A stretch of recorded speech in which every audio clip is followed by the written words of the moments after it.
Hello everyone, welcome back to Final Fantasy XIV. So last time we did quite a bit of MSQ stuff and ended up fighting Leviathan. But this time I intend to continue on with MSQ and maybe clear out some other side quests or other content at level 50. But sticking with this main character, we're still continuing as a white mage. What's going on?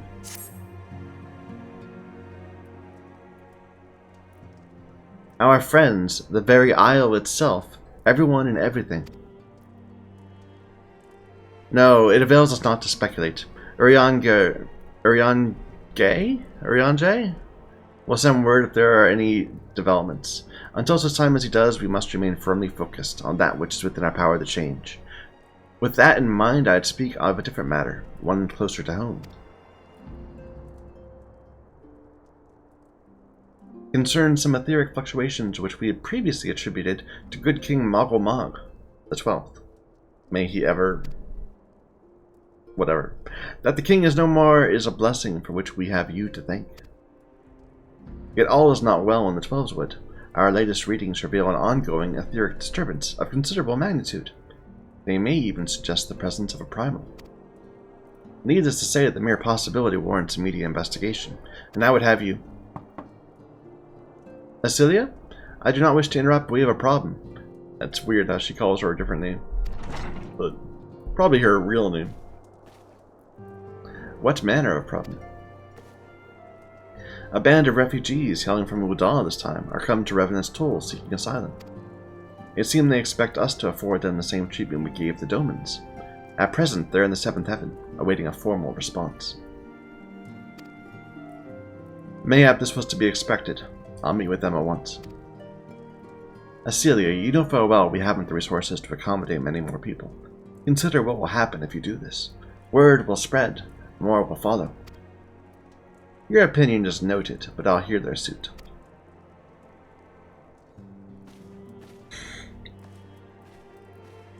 Yea, I should be grateful for your presence at this meeting.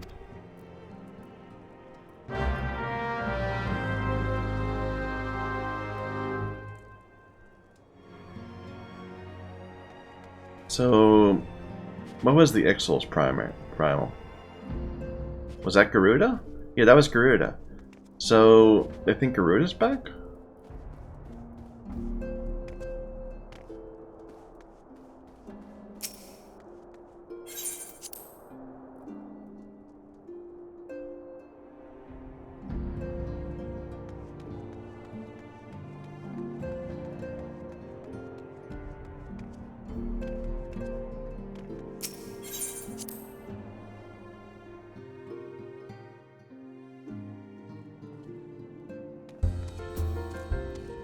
You know, let's go ahead and knock some of these out. At least to talk to them.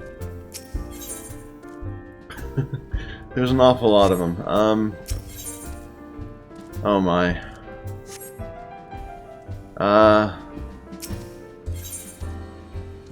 Maniac Manor.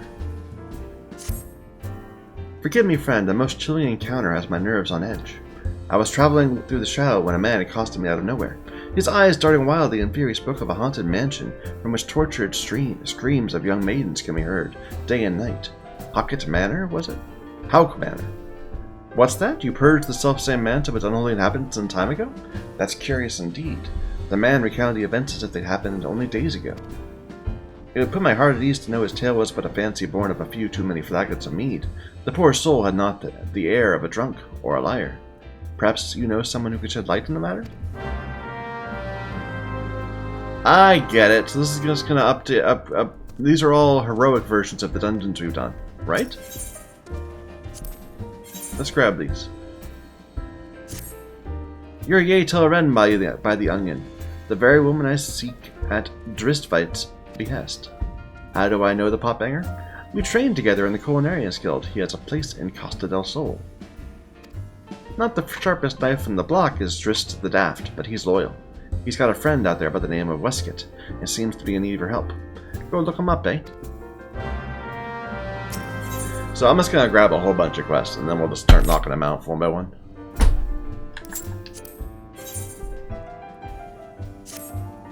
You're yea till Ren by the onion. I was hoping you'd come by. I've got a message from an old friend of mine. He needs help with an important task. It's highly confidential business, so I can't give you a name. Let's just say he's well known in Limsa. Odds are you'll recognize him. I'm not at liberty to divulge more. If you have a mind to take on the task, head over to Limsa and seek out a bloke named Denston.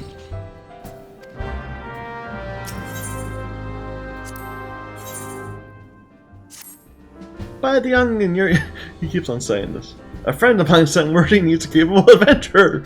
Oh, who's this? None other than Commodore Raynor of the Yellow Jackets.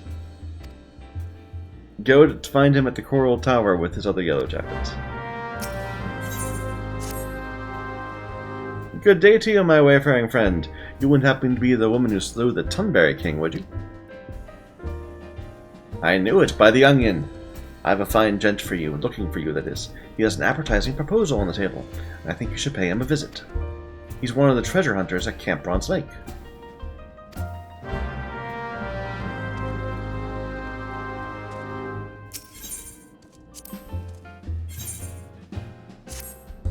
I've seen more and more visitors to this godforsaken place lately, most of them battle-hardened types seeking a worthy test of their mettle. I trust I may count you among them. Copperbell... Okay, so this is Copperbell Mines.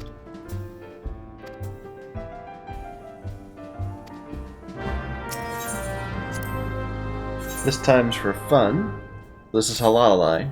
Gotcha. I thought these were all their own quest chains, but no, they're just hard mode versions of the existing dungeons. Wrath of Karn.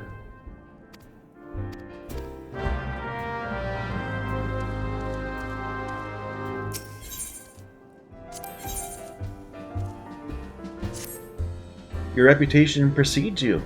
In fact, it's for that reason I'd like to introduce you to someone.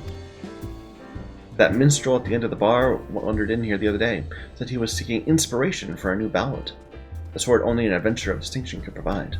Who better than the one who saved the world to give this minstrel the story he seeks?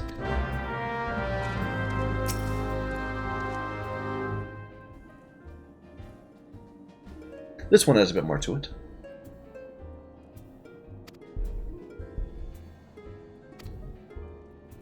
Thus do you wonder, those are the words of the Archon Louisoix. While not written as poetry, I find poetry within them, nonetheless. Years ago, when I arrived in this land, I was beset with peril day and night, forced to endure countless trials which tested my mind, my body, my faith. I'm not ashamed to admit I would have faltered had it not been for the help of a handful of nameless adventurers, honest men and women who proffered the hand of friendship to a weary soul and led him safe from the darkness. When I look upon you, I'm reminded of them. I can tell you're well-traveled and possessed of both constancy and character. A woman of the adventuring profession, yes? I seek a valiant hero whose deeds might serve as inspiration. I have reason to believe I found her. Was it not you who faced Gaius von Belzar and his Allegan weapon? You must tell me everything that happened. Omit nary a single detail, I beg you.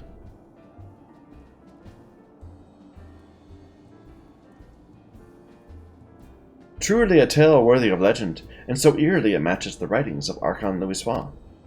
Two swords shall vie to lay them low, a blade born of light and a blade forged of might. Alas, man may trust his fate unto but one. The Black Wolf was a conqueror who aspired to rule through might, and the weapon was key to his ambitions. In the end, the people of Eorzea entrusted their fate to a brilliant blade, the Warrior of Light. A rather fitting moniker, in my humble opinion. At last I have found inspiration I sought, a battle to decide the fate of a realm. The words, the notes I feel coming together. Your tale, your song. I'm not gonna sing. Ultima's Bane, ballad composed. And I have to do it again? Confront the Ultima weapon?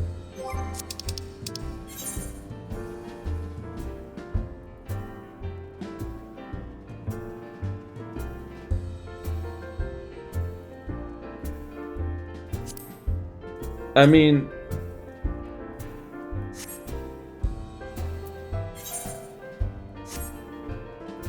Is it like something I have to do with NPCs? With people?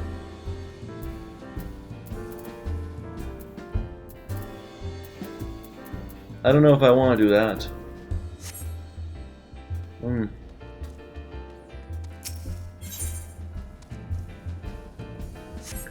Not that one now. What do you say? For keepsake? Dungeon requirement Ampedor keep. Well. Blood for stone. I seek a certain adventurer for a cause most just. Are you not, yea? I thought you had the right aspect. 'Twas you who played the thief in the night at the stone vigil. The dragons guard their keep jealously, is said. There you slipped unseen into the cloudy fortress. 'Twill not be their keep for much longer. The forces of Ishgard amassed by the sea of clouds. This is for your ears only, but the blockade is but a prelude to an attack. Lord Drillamon commands the siege, and would have your counsel. I'm but one of many who would seek you at his behest. You must be a woman of rare quality. The proud knights of Durandar are not accustomed to taking, let alone seeking, outside help. Ishgard is the cradle air I breathed, and I yearn to see the stone vigil reclaimed from the Dravanian horde.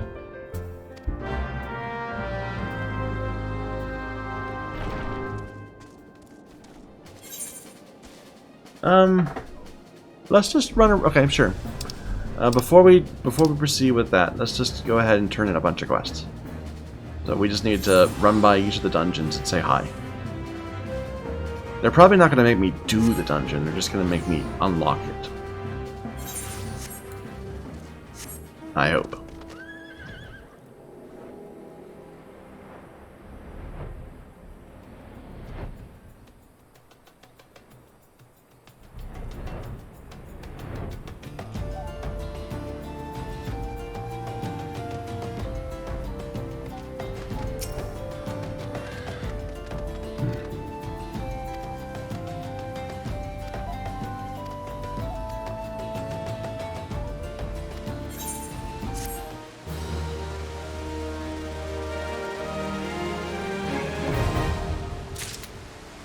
Yeah, perfect.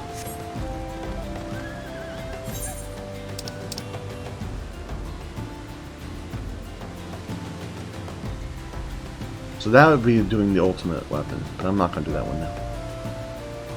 What's this one? A Wrath of Karn. Okay. This is Copperbell.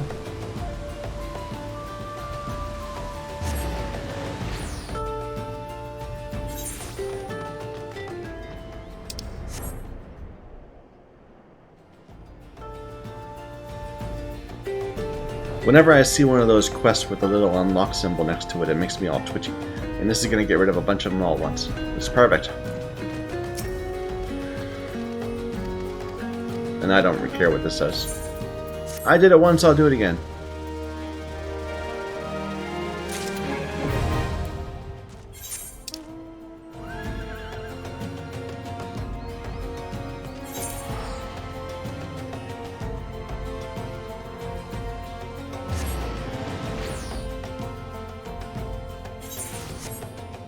Whatever your weird lore thing that's trying to make me believe that the dungeon just became inhabited again or whatever, I don't care. It's contrived.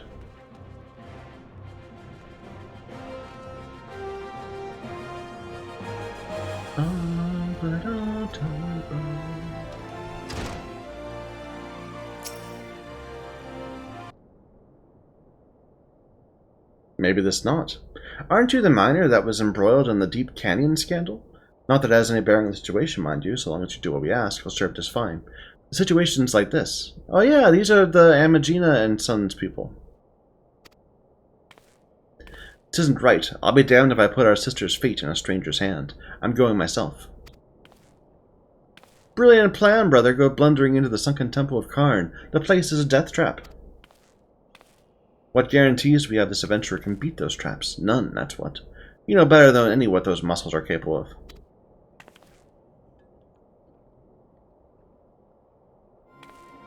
What the hell do you mean you've beaten those traps already? Wait, you're the reason Neneko's in trouble in this trouble. I'm going to end you, I swear it. Calm yourself, the adventurer's not to blame for what happened. And she's perfect for the task. Let's start again. I am Sesaruka, and this is my twin brother, Popakuli.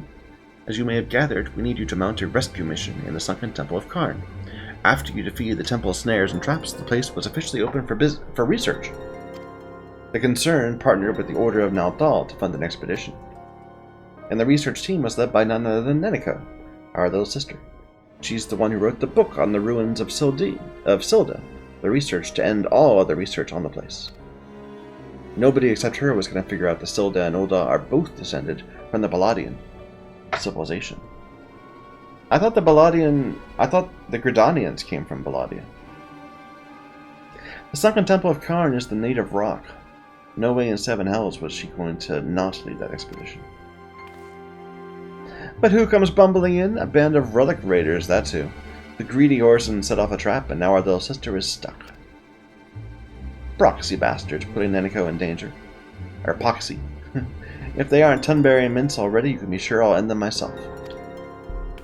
And that's the situation as it stands. Talk to Ramuh at the entrance, and she'll let you in.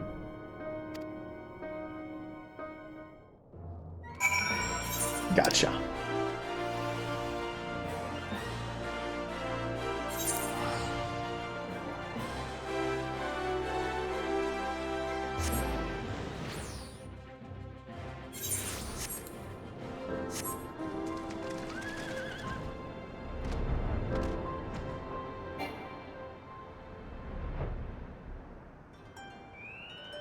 Foggy day.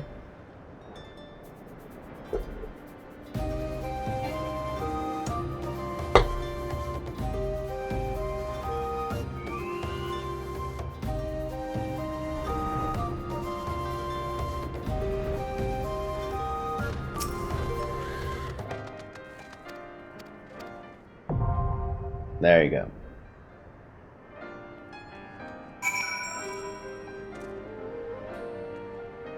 Do I actually need to do it? I do.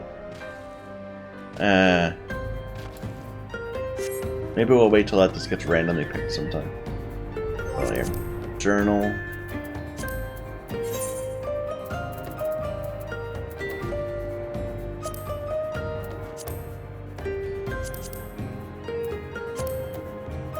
And this one, turn that off too for now.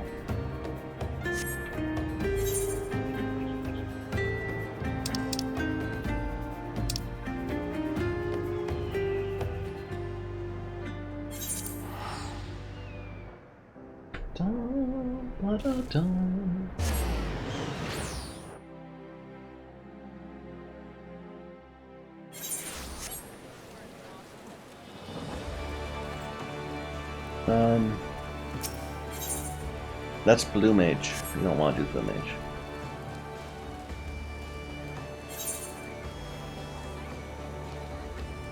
It's in the upper decks.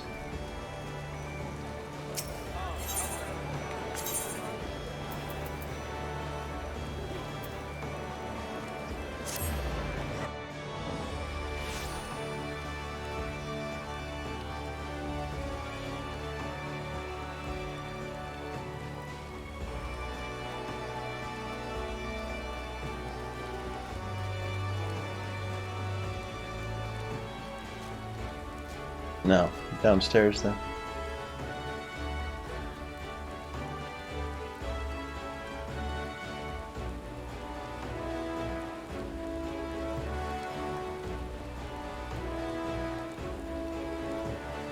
Da, da, da. Da, da, da. The chief will be pleased you came. Now, time's the essence, so I'll get straight to business. During your travels, you might have heard tell of Mistbeard, the legendary pirate. I'd be surprised if you hadn't heard of the bloke. Ain't a soul in Nimza don't know of his exploits. Nary a ship of the five seas was safe from Mistbeard's grasp, not even the golden fleet of Ul'dah. But one day, at the height of his notoriety, the man vanished without a trace. Since then, the rumors have spread that Mistbeard left behind a treasure trove of plunder. Folk believe it's out there somewhere, just waiting to be plucked like a ripe fruit.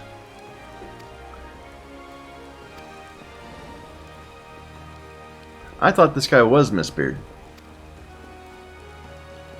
Greetings, friend. It's been a while since you sent. No, it hasn't. It's been like half an hour. Before I begin, let me make it clear: I do not request your aid in my capacity as Storm Marshal. The matter is purely private. With that detail established, I shall continue Dennison's tale. For a time, folk had lost interest in Miss Beard's cache. Such was its elusiveness. But recent developments have treasure hunters across the realm stirring anew. South of Vilbrind, upon the Retano Sea, there lie the Sildeles. Among the fringes of these remote islands, there is an expanse of water into which few ships dare venture. So it was the legend of Hullbreaker Isle was born.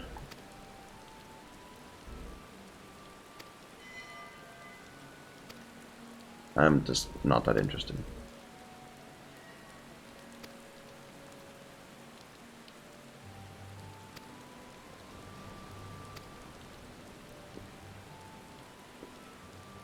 So this is unlocking a level 50 only dungeon, I'm assuming.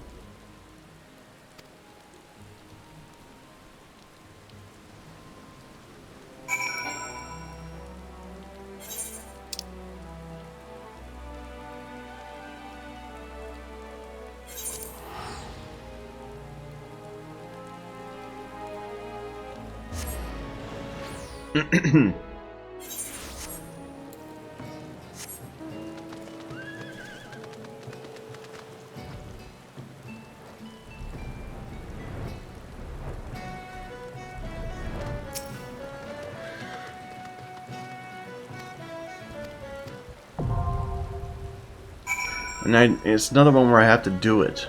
Boo! Again, we're just gonna wait till we roll it randomly.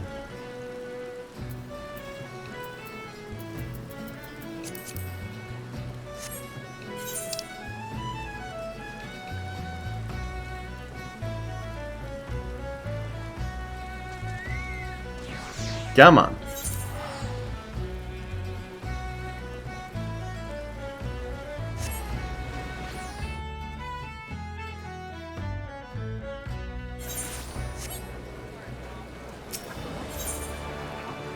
That's a nice outfit. Look at that.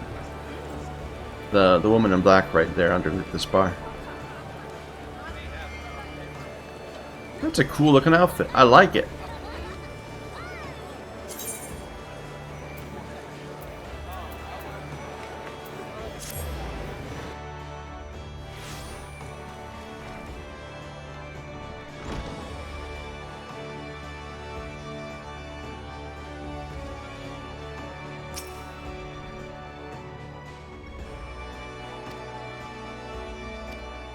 Okay, so this is upgrade Sastasha.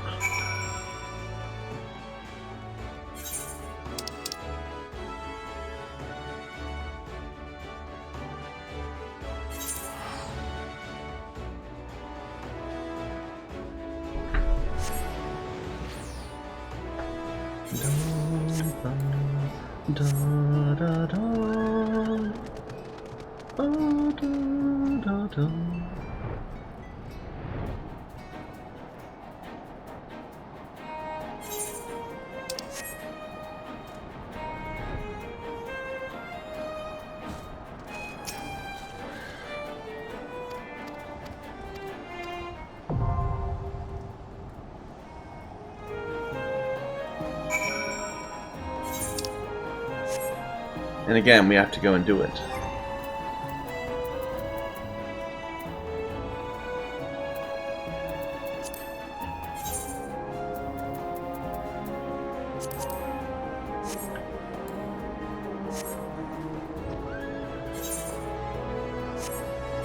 Well, I was hoping I was going to knock out a whole bunch of quests, but instead it seems we're just giving us a whole bunch of extra things to do.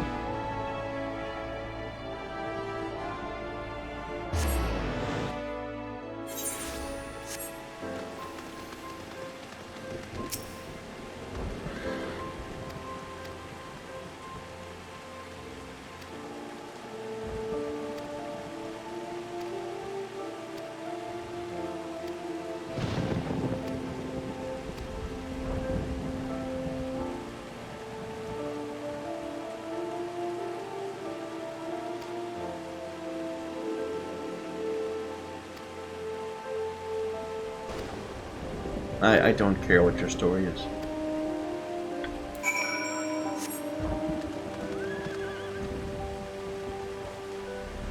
I want to get back to like the Scion story and Amphilia and all that.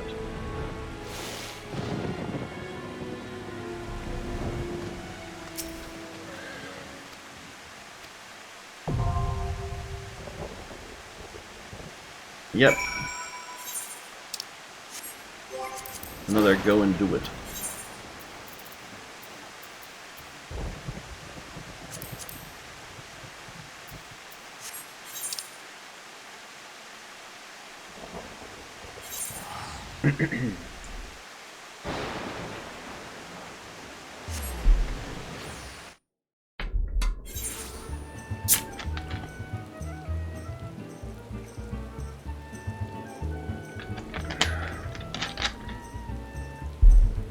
I have no doubt that we'll get to all these in time.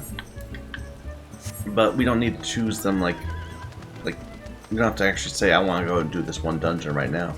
Instead, we'll get it as a random when we're leveling from 50 to 60 something.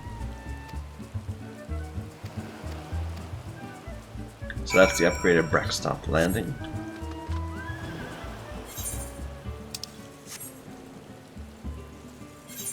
And this one is gonna finish, which is perfect. So we don't actually have to go in and do stuff.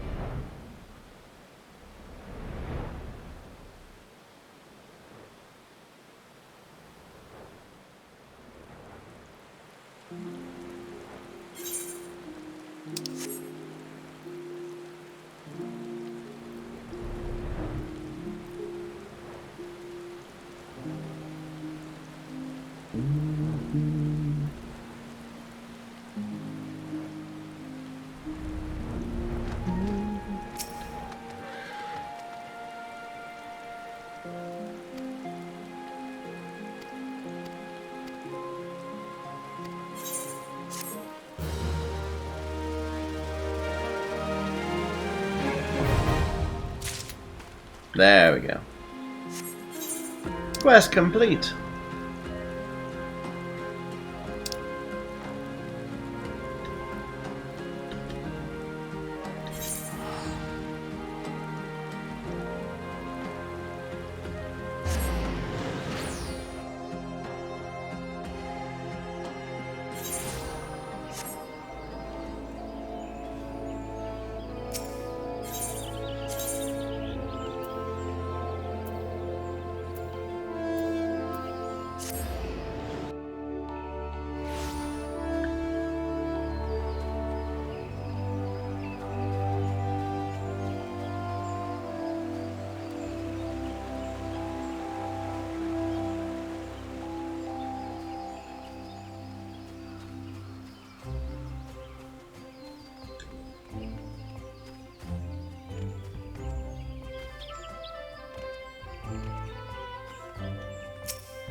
So the thing we did in the first dungeon didn't work.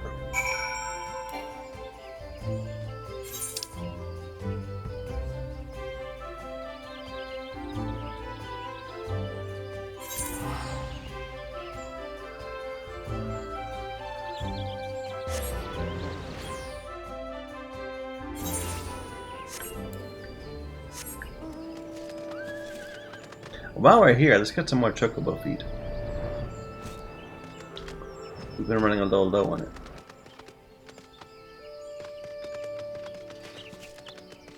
Where's the merchant?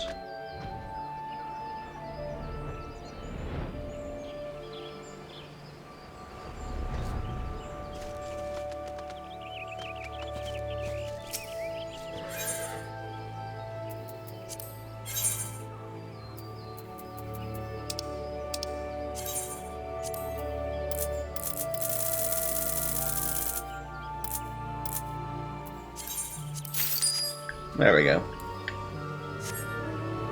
Will last us a while. Another 50 hours.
Someday they'll even let us go into Ishgard, instead of just sitting out here at the front gates the entire time.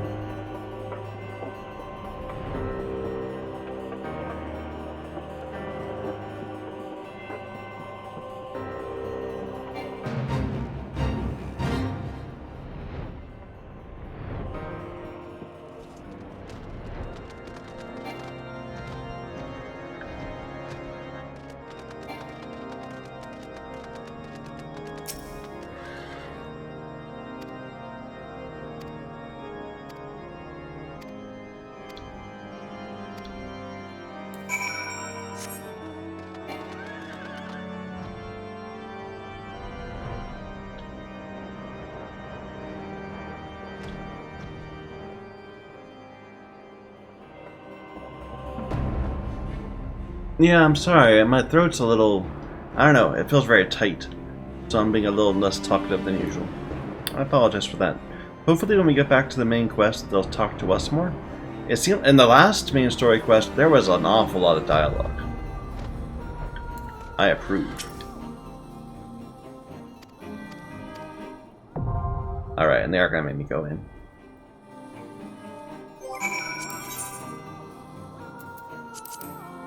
Well, I was hoping we'd knock out all 6 of these, but instead they're all just go in and do it. Let's go back to Mordana and continue with our quest with Minfilia.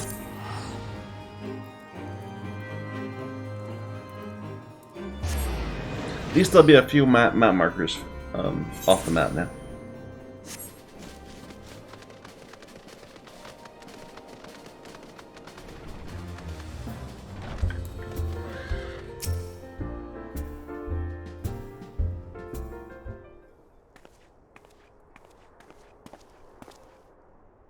I apologize for keeping you waiting. My name is Minfilia, and I lead the Scions of the Seventh Dawn. To well be praised, it is you. We're ready and willing to work, same as the Domans. Just give us a task and we'll see it done. Pray, calm yourselves. I appreciate your enthusiasm, but I know not of your situation. Beg your pardon, antecedent. I ain't so good with words. We've been living off the scraps of Ul'dah for years now, trying to piece together a life which replaced the one what God took. They say there's work, but there's not for an honest man. Not as wouldn't sully his soul sooner than his palms, eh, Road? The flames do what they can for us, but it ain't near enough. And it's only getting worse. When the calamity brought us to our knees, those rich bastards in the city didn't help us up. They climbed on our backs. I don't pretend to be clever, but even I can see what's coming, and I knew we had to run. The only question was where, and then it came to me, Revenant's Toll. You took them foreigners in, didn't you? So surely you do the same for us. I fear the situation is more complicated. It's true we accepted the Doman's petition for aid. That decision was the product of extraordinary circumstances. I sympathize with your plight, but understand, it's not possible for an organization of our means to aid all who've been affected by the calamity. It's with great regret I must deny your request. But we've nowhere else to go. You're turning your back on us? If I might have a word. Tataru, is Artemis? Ill tidings from Ul'dah, my lady. Alphanode's been wounded. What? How? Is it serious? I cannot say for certain, but I fear it might be.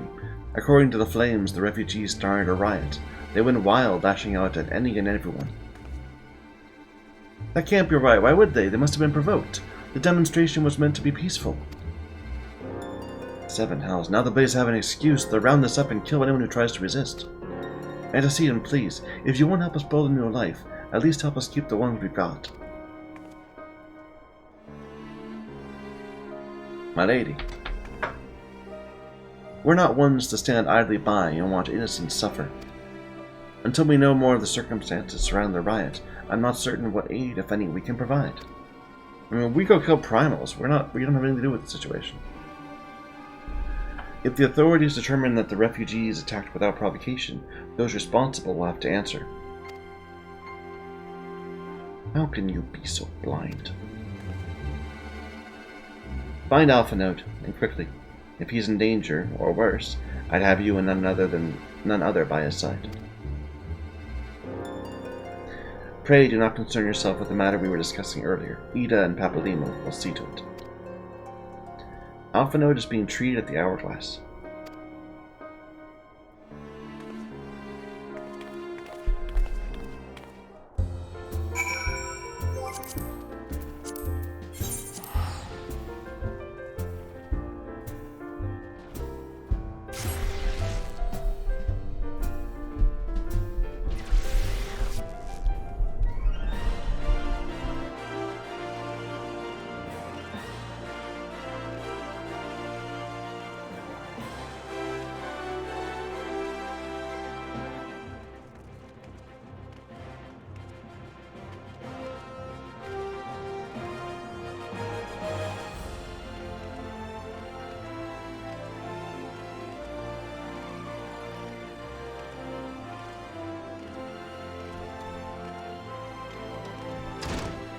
Isn't he an arcanist? Can't he just, physic himself?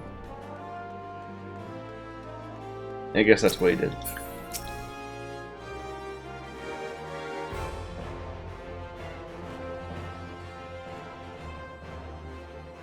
Come, you must have gathered by now that Tataru is given to exaggeration. As you can see, I am quite well. Ul'dah, on the other hand, is not. This riot was anything but an isolated incident. There is a restlessness in the air. Tensions long simmering are at last threatening to boil over.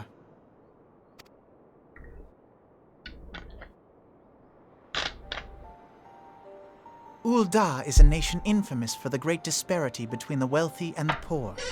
The majority of the populace accepts this state of affairs because they believe that every man bears responsibility for his own lot in life. To an Ul'dan, money is the foremost, and some would say the only measure of a man's worth. Small wonder that the wealthiest wield the greatest influence. So where do the refugees fit into this social hierarchy? What place is there for those who fled Alamigo and the destruction of the Calamity? Plainly, there is none. They have no wealth, no power, and no worth. To the Ul'dan way of thinking, they may as well not exist. Like, that's not even underwear. Girl, what are you doing?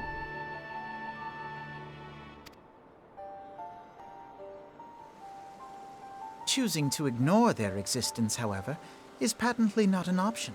General Rauban and the Sultana understand this, which is why they ordered the Immortal Flames to provide the refugees aid and succor. Yet none would dispute that the expenses incurred by this policy grow by the day, with no end in sight.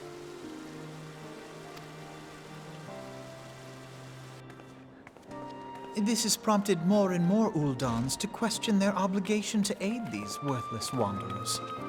If okay, so say like you were in an area where a tornado struck and hit your house. That would suck, and you would need help. You would need help for probably you need some time to get your life back together. Because you need to make sure you still had a job, you need to actually go get a new job, you're going to have to move to a new place. You might have to start buying new furniture again. It's going to set your life back hard. But if you haven't moved on by 5 years, you're not going to move on. And the calamity happened 5 years ago. I'm very sympathetic to those that say, though, people who are still calamity refugees 5 years from now and have not managed to put their life back together, they're not going to. They'll forever be a drain. And anything you're doing that prolongs that is not in anybody's good. It's like imagine if a tornado hit your house and they said, oh, here, you can stay in this house for as long as you need to. Forever. Why would you ever feel a need to move? Anyway. while more and more refugees have come to resent their treatment at the hands of the sneering citizenry.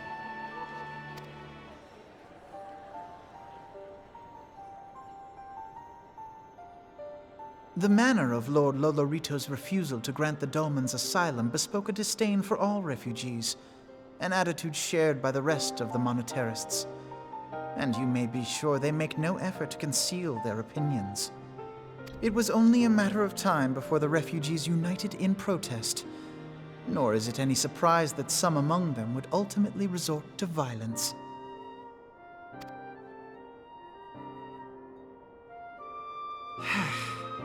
That the Immortal Flames should choose this of all occasions to engage in joint training exercises with the other Grand Companies. By the time they return, the situation may well have deteriorated beyond mending.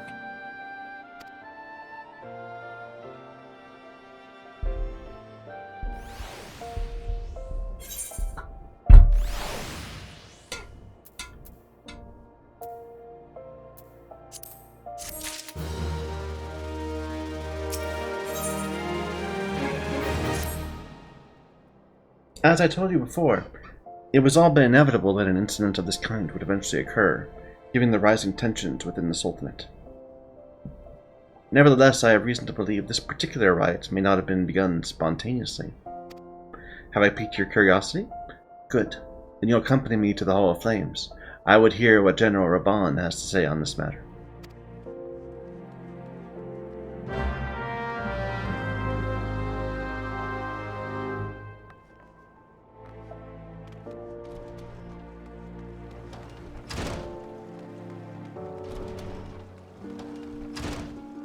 You know what? I'm going to go ahead and... Sorry, I need to get Sprint. Just put it there for now. Because I find myself wanting to use it, and I don't have it on my bar.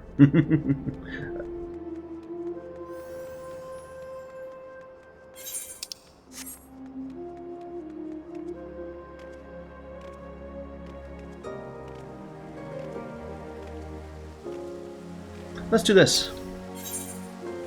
Let the hunt begin.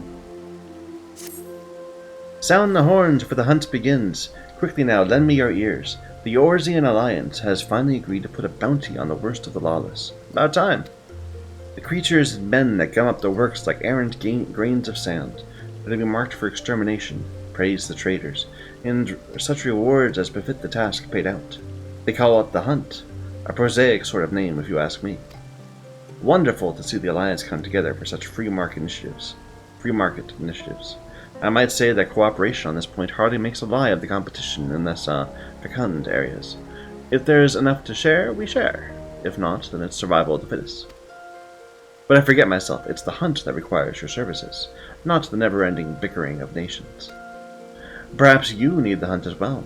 The work is no sign here, but the rewards are rich. Speak with the Hunt Billmaster if you'd hear more.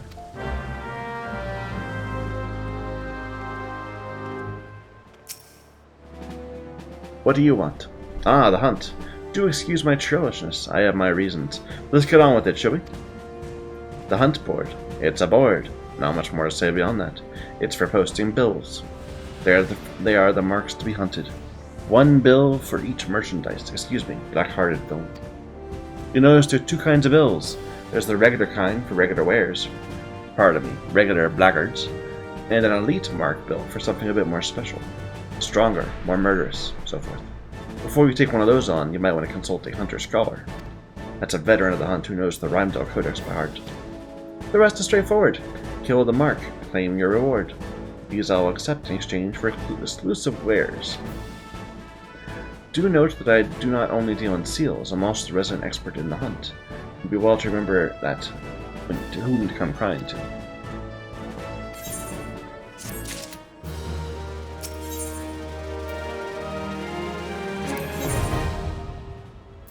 Oh, so he sells level 70. I'm sorry, item level 70 but level 50 gear. Nifty!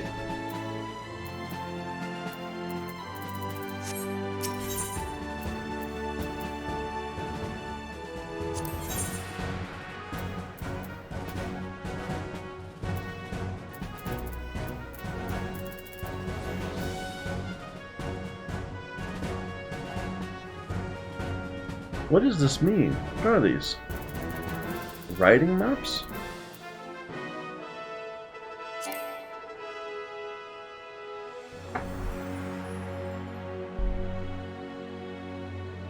I'm not sure I get it.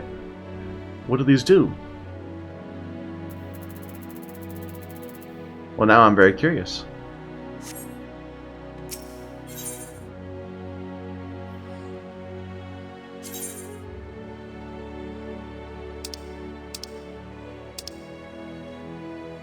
Yeah.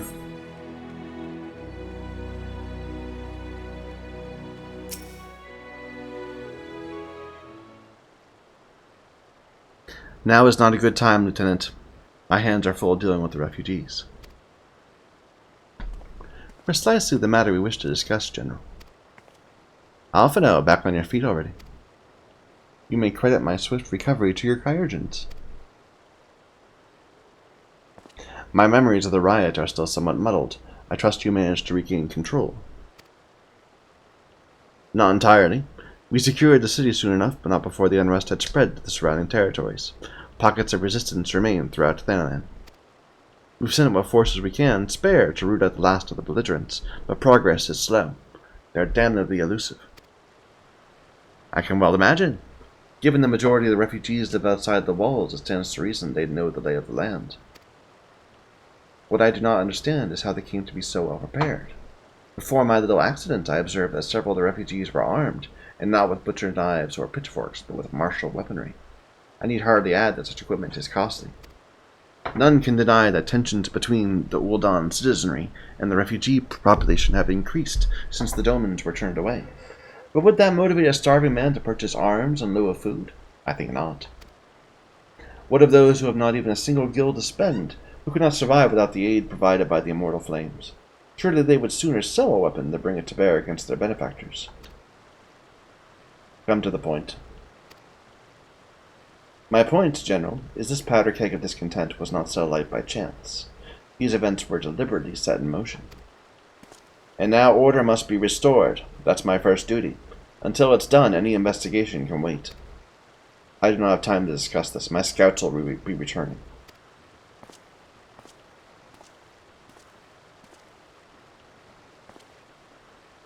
The General's no fool. He keeps his own counsel, and with good cause. Were he to claim, without the necessary proof, that these riots were instigated by outside forces, the monetarist would accuse him of attempting to shirk responsibility. After all, he and the Sultana have been the most outspoken proponents of refugee aid. Regardless, they'll face harsh criticism in the days ahead. Our allies may stumble upon the truth in time, but I have far more faith in your abilities. I propose we conduct our own investigation, independent of the authorities. I'd have you make inquiries in the settlements suspected of harboring belligerents. Commander Swift will know where they are. He may balk at a request for information, but I have no doubt you can persuade him. I shall seek answers on my own way, after which we can regroup and share our findings.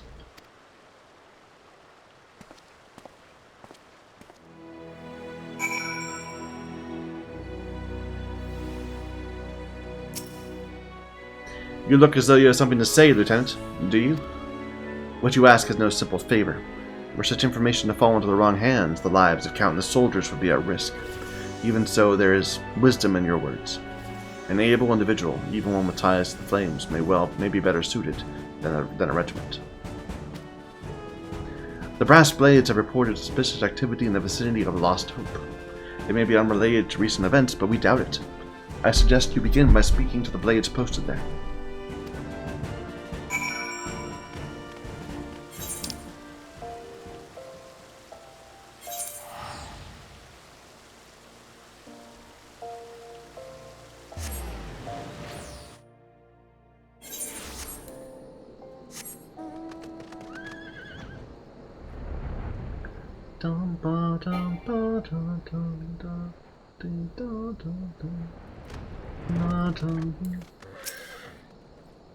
What brings you here, adventurer? A search for refugees. You come to the right place. Ah, you mean those refugees? Oh no, you won't find them here. Most of the people of Lost Hope have come to accept their situation, and are content to pass their days in peace and quiet. Outsiders have trouble understanding that, like that merchant who passed through recently. Gregarious fellow, but awfully opinionated. Can't say I was sad to see him go. Didn't expect them to send you, yet. I take it this means someone has read my report. The refugees who left with the merchant have yet to return, and I'm increasingly concerned that Zazawaka's suspicions were correct. You haven't the foggiest idea what I'm talking about, do you? Never mind. Speak with Zazawaka. Explain everything.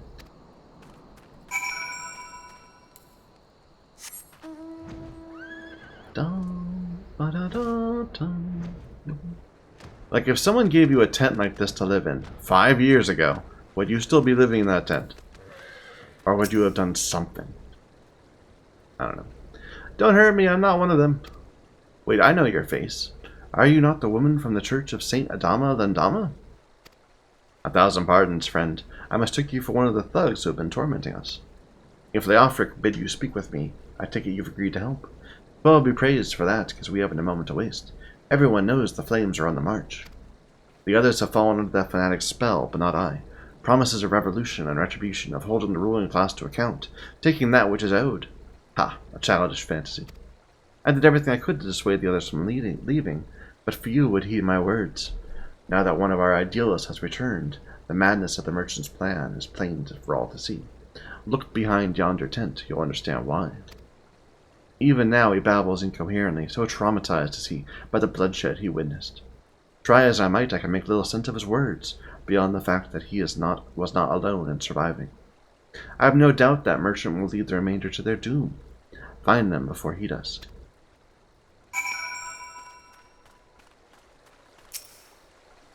What are you doing? Don't draw, don't draw, don't draw, don't draw, don't draw! Why didn't you run away with me? We could have escaped together. Then you'd be here with me, be here to soothe me. Why? Why did you have to stay and leave me alone? Man, you gotta come to your senses.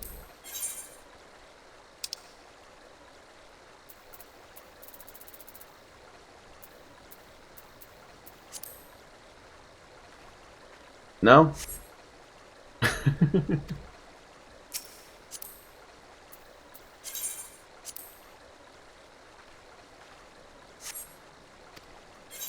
Soothe you.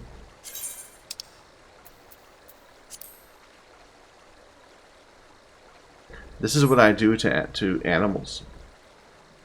I soothe them so that they're less hostile.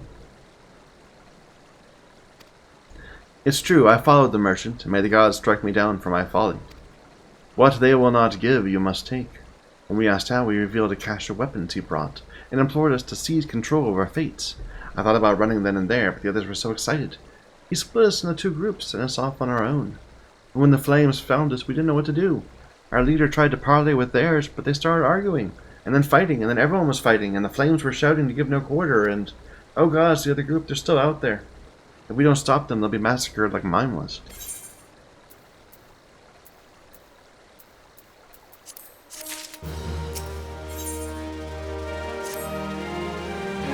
The other refugees are hiding in caves south of Lost Hope.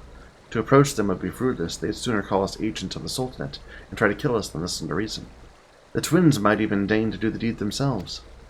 A pox on all bloody sellswords. They were supposed to train us to fight, but the ones who sent with us vanished during the struggle. If only we'd never listened to that merchant's ridiculous claims.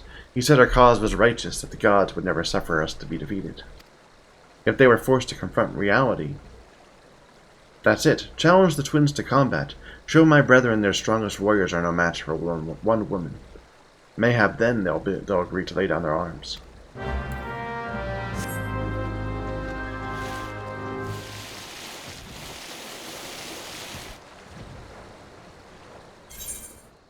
Where are we going? Down this way. Dum ba dum ba dum ba ba. Dum dum dum dum. Dum ba da dum dum dum. 7 hells! They've found us! Grab your gear and make for the rendezvous point. So that's your game, is it? Sorry to disappoint you, lass, but we're more than willing to kill you ourselves.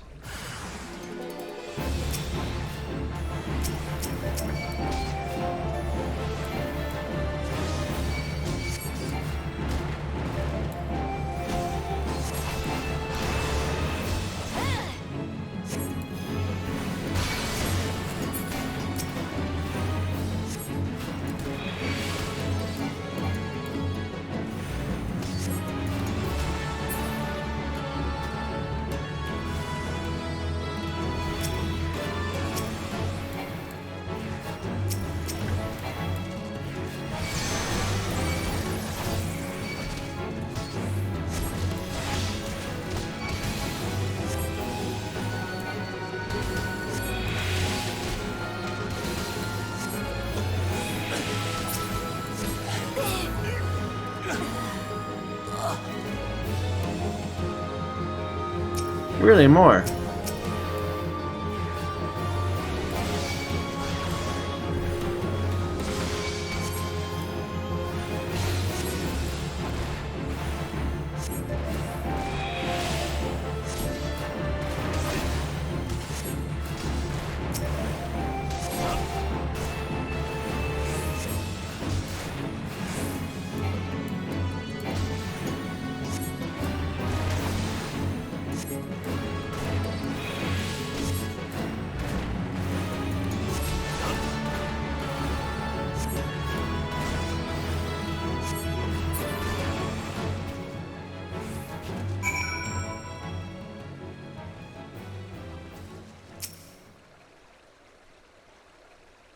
You beat him like it was nothing.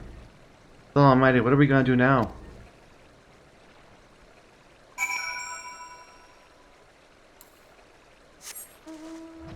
Bye! I feel like maybe we should have talked to them more. Like, it says go back and talk to the terrified refugee, but it doesn't seem quite right. Or whatever. Did you find my brethren? What of the twins? What happened? Well, you had no choice. Better that a handful of them take a beating from you than the lot get butchered by the flames. What did the merchant have to say when it was over? There was no merchant. But where else would he be? Unless he went to Stone's Throw to recruit others?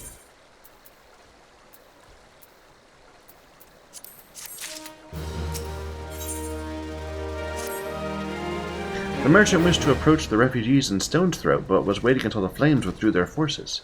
Now that they have, there's nothing to stop him from continuing his work. How many more must perish in pursuit of this futile quest? How much more suffering must we endure before it ends? Find him, convince him to cease his mad quest.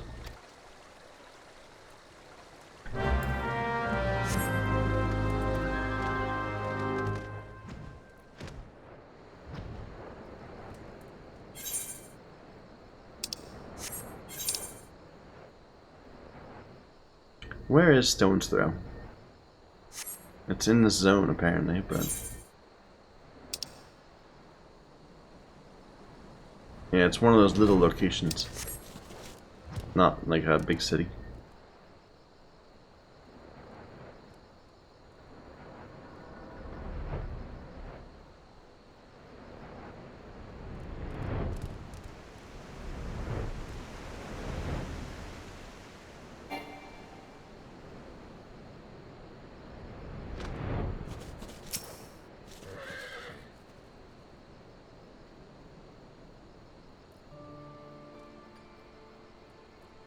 Have you seen my parents?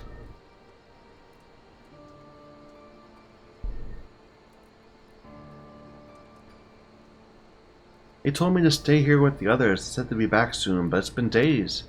They left with a man from Ul'dah. The man said they were going to change everything, make it so we could live inside the walls with everyone else. I liked it when he said that. I didn't like it when he talked about making the rich people pay. Everyone looked so angry and I got scared. Are you looking for someone?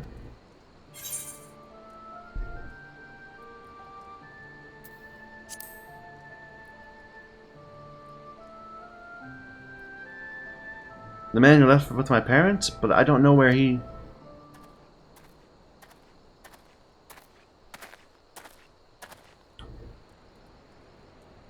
Wait, over there. I think that's him.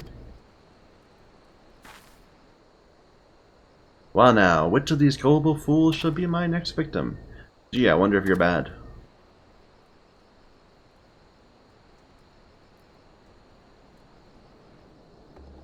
You!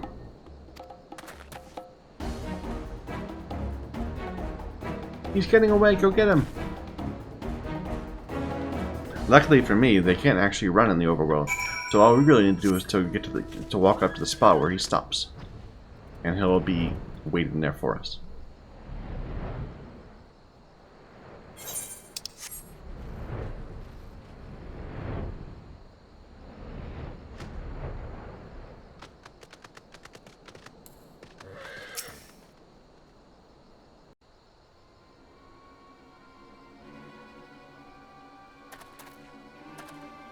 Why are you pursuing me? Sedition? Treason? Revolution? No, that's preposterous. Who's filled your head with these lies? Refugees? The self-same refugees who terrorize the streets of Old Da? You have no evidence to prove your accusations. None. I will not accompany you to the Hall of Flames. You have no right to detain me. For the sake of argument, let us say I did do the things you claimed. Surely you don't think I give a Kakirin's arse about politics. It was business, only business.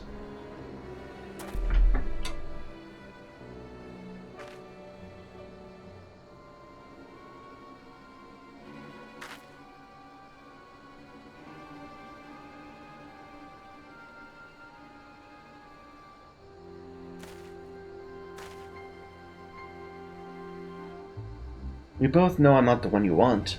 If you agree to protect me, I swear I'll tell you everything.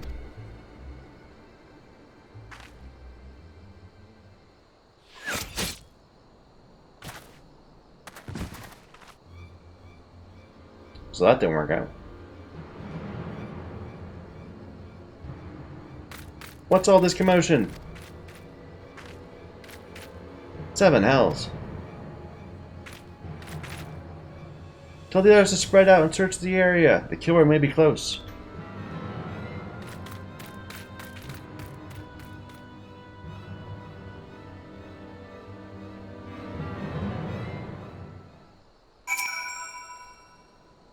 Hold, adventurer. I'd know more about your relationship with the victim, as well as the events leading up to his death.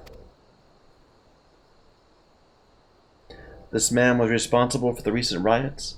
Mayhap we owe his murderer a debt of gratitude. In any case, it's obvious you're not the one whom we seek. You may carry on with your investigation, sire.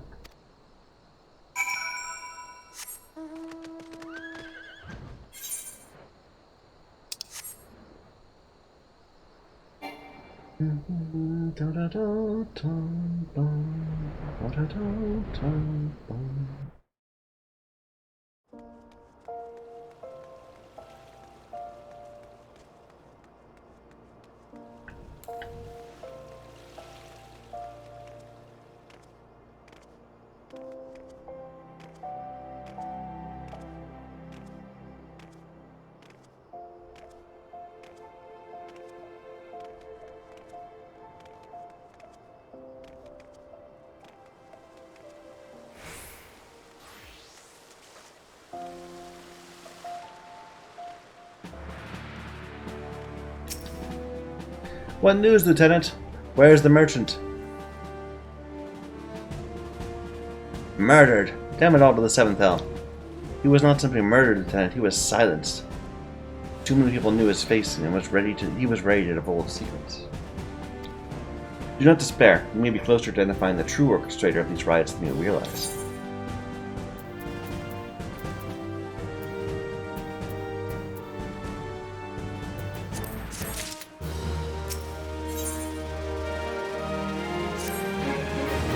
The Flame General left word you were to proceed to the Fragrance Chamber as soon as you return.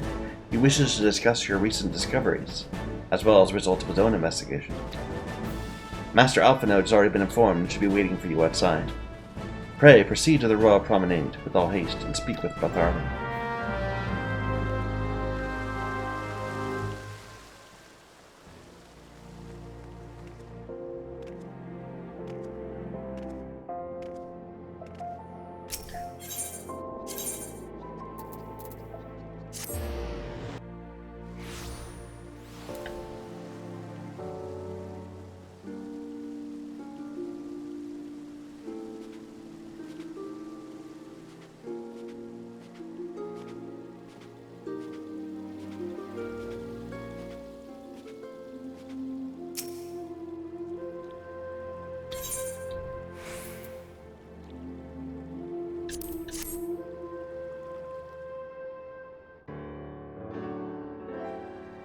Commander Swift has kept us apprised of your recent activities. You've made great strides towards quelling the violence. Despite our best efforts to determine what provoked this uprising, the truth continues to elude us. Have you uncovered aught which might shed some light on the mystery?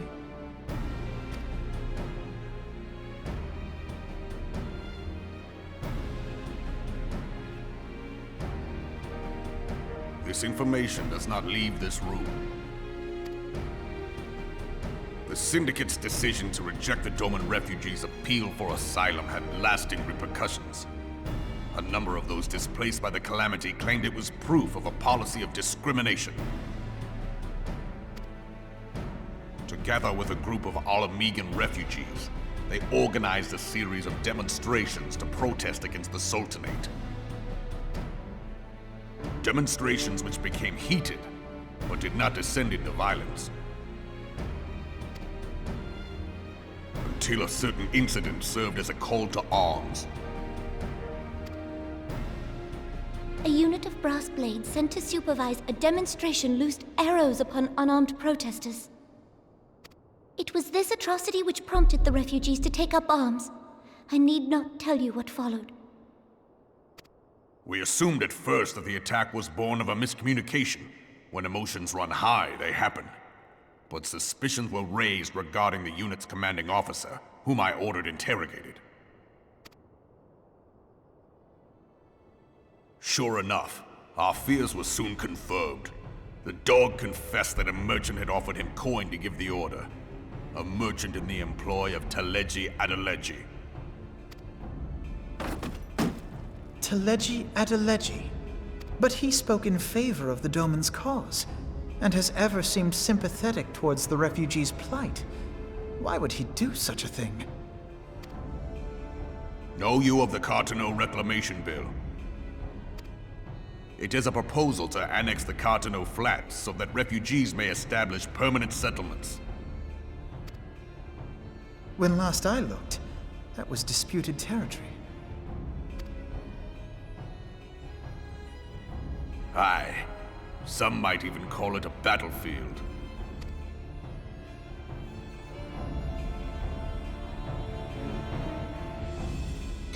The destruction wrought by Bahamut was greatest at the Cartano Flats. That much is common knowledge. What is less well known is that his rampage laid bare ancient Alagon ruins, of which no record existed. There are certain differences of opinion as to how these ruins should be handled, which is why each nation maintains a military presence in the region to this day. Yet differ though we may, we are still allies. Therefore, in the interest of preserving the Eorzean alliance, we have reached an agreement. Any conflict which may arise during the course of military exercises in the region shall have no bearing on relations between our nations. In full knowledge of this delicate state of affairs, Teleji Adeleji proposed the Cartano Reclamation Bill. A shameless bloody ruse which stands to benefit him in but one conceivable way. If successful, he will gain control over the disputed territory under the guise of assisting in the resettlement effort. And you can be sure he'll build an orphanage next to every Alagon ruin.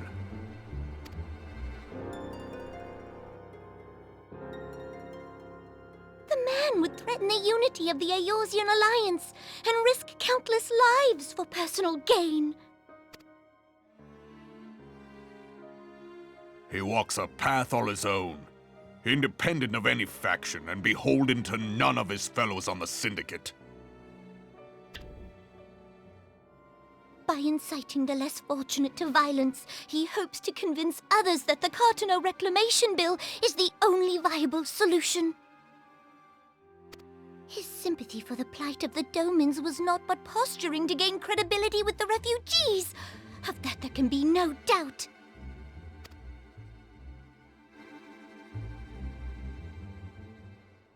Forgive me, but what could possibly motivate Teleji Adeleji to go to such lengths?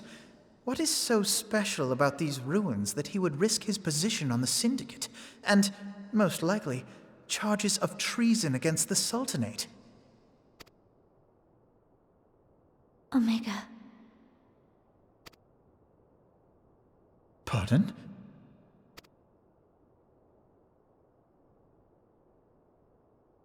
An Allagan monstrosity, not unlike the Ultima weapon.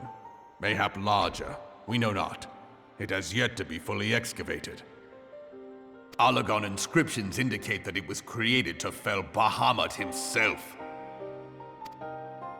If accurate, it might explain why Nail Van Darnus chose to bring the Red Moon down upon the Cotonou Flats. Given the ends he went to ensure Eorzea's annihilation, destroying the one weapon which could stay the Elder Primal may well have seemed like good sense. When first I bore witness to the power of the Ultima weapon, I doubted the evidence of my senses. And now you tell me there is another such weapon.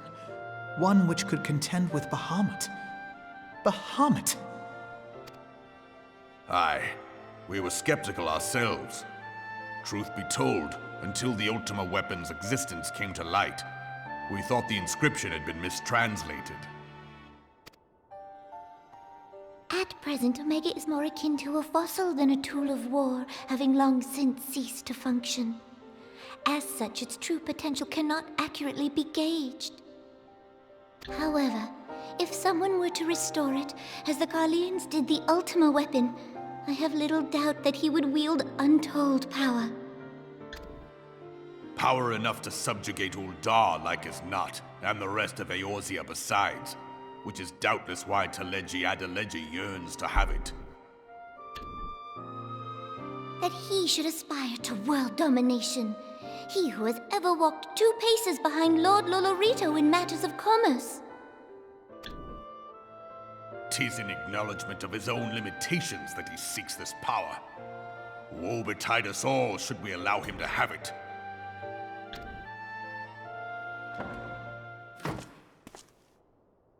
Pray waste no time chasing rats. Only a fool would believe that secrets can be kept in Uldar. It would seem the implications of the Sultanate's refugee problem are rather more far-reaching than we assumed. Yeah, there's some real political intrigue here.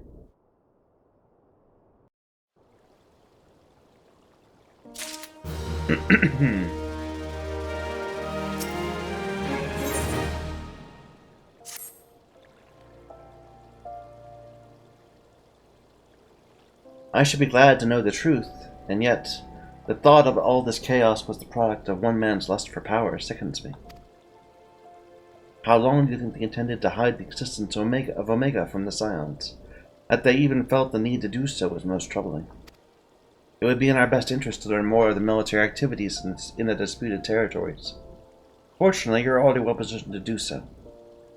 Keep us informed of any developments in Cartagena. Begone, whelp. This is no place for children.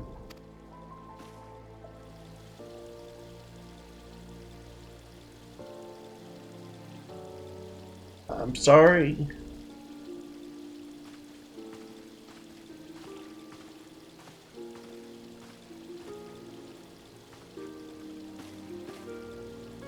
I was looking for you, miss. You said you were looking for the man who left with my parents. You know this girl?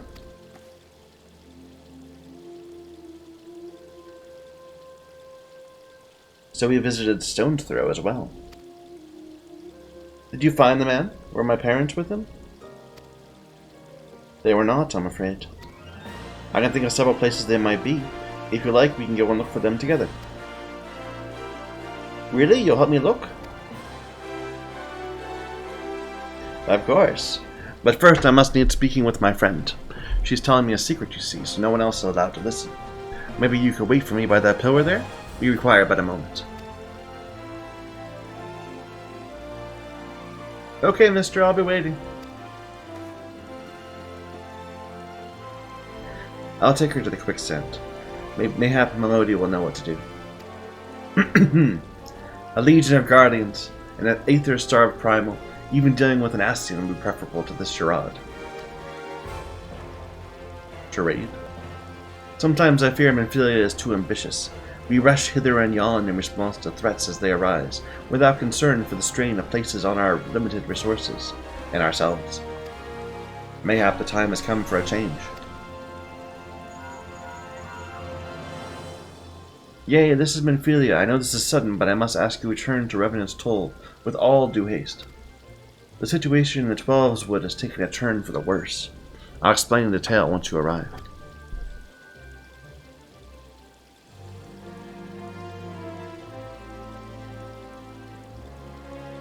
The Twelves Wood? Then the primal threat you spoke of before has been confirmed? I've received no reports of Ixali activity, which leaves the Sylphs? Go, Yang. You know as well as I that the appearance of a primal takes precedence over all else. When you arrive, do inform the antecedent that while I'm grateful for her concern, she needn't fear for my safety. I am more than capable of protecting myself.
A quick moment before we talk to Menphilia. Just a second. Alright, let's keep going. It's a relief to see you healthy and hale, Ye. The latest news from Ul'dah was most disturbing.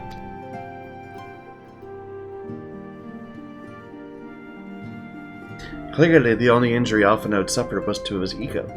Doubtless it'll heal ere long. The other Scions will need to be present for this meeting if you're ready to begin. If you're ready to begin, I'll summon them now. These are 110 wristlets.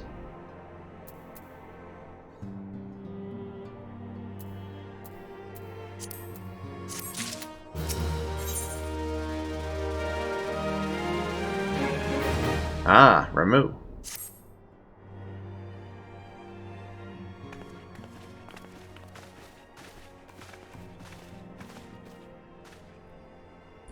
Thank you for responding to my call with such haste.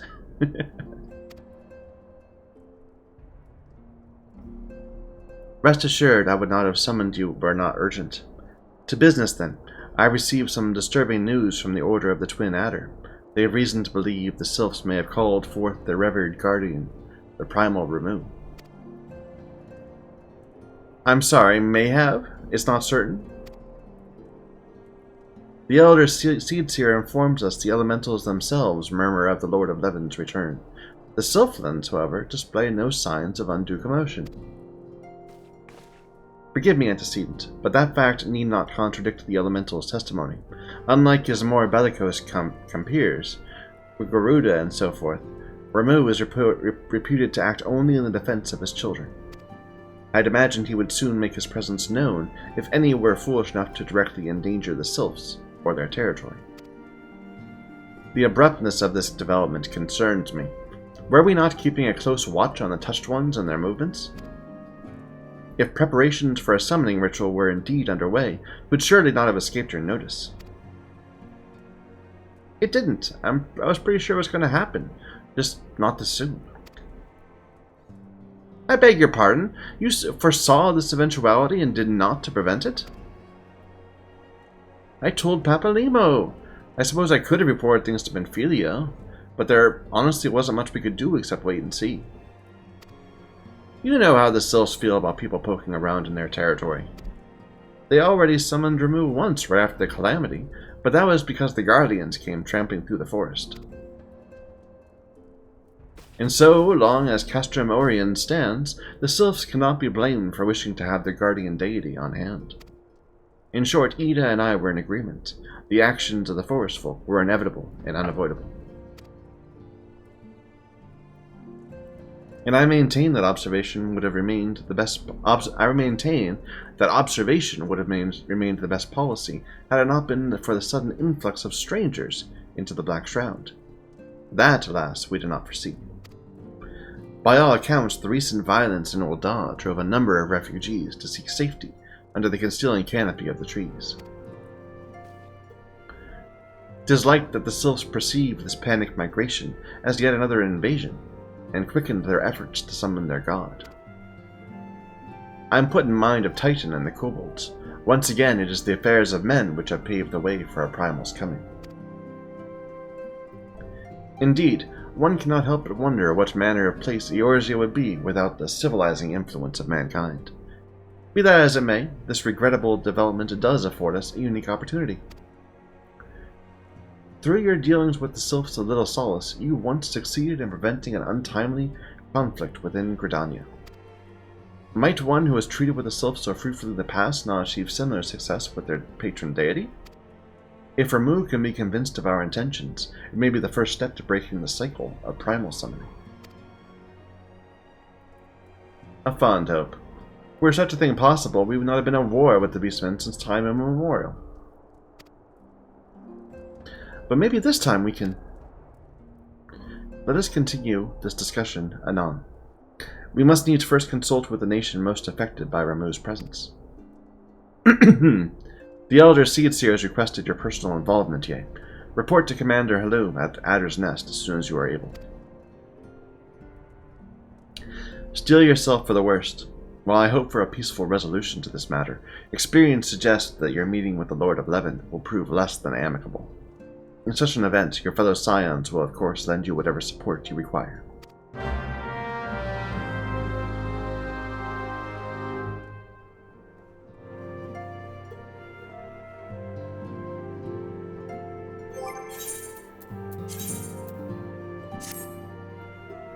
We're getting pretty blue. This one ring left out, and it's a good ring, so our item level is moving up.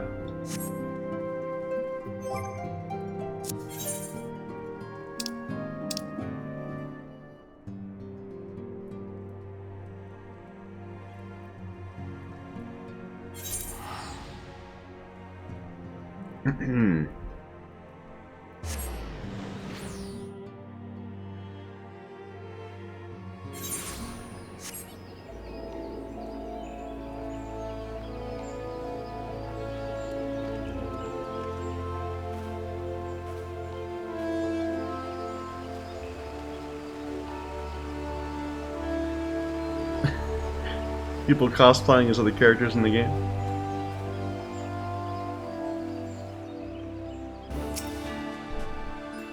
Yea of the Scions, your arrival has been most anticipated. The appearance of a primal is ever cause for alarm on unease. Though my men stand ready for any eventuality, I know of none more qualified than you to snuff out this threat. Indeed, I would have you do so without delay. The Elder Seedseer, however, would speak with you first. She's of the opinion that your diplomatic rather than martial skills may better serve our cause. I will leave further explanation to our learned leader. Make your way to Nafika's altar. What is this quest? Ah! So this is Odin. Okay. Let's not mess with that right now. Like we did a whole bunch of quests that talked about unleashing Odin and all that. About discovering he was there, and then it just kind of stopped. And I was confused at that. Apparently we were supposed to come back here and talk to you.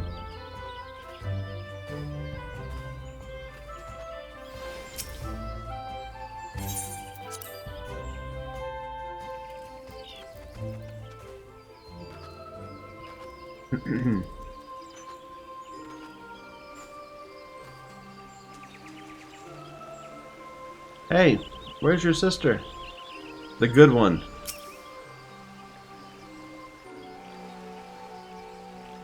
Scions of the Seventh Dawn, on behalf of the people of Gridania, I bid you welcome. Your presence is of great comfort to us all in these days of uncertainty. I summoned you here to share tidings of a most urgent nature. But a short while ago, the great elemental spoke, and his voice was clarion in its intensity. Ramuh is returned unto the forest. Scarce had his words ceased to echo in mine ears when we were visited by an emissary from Little Solace.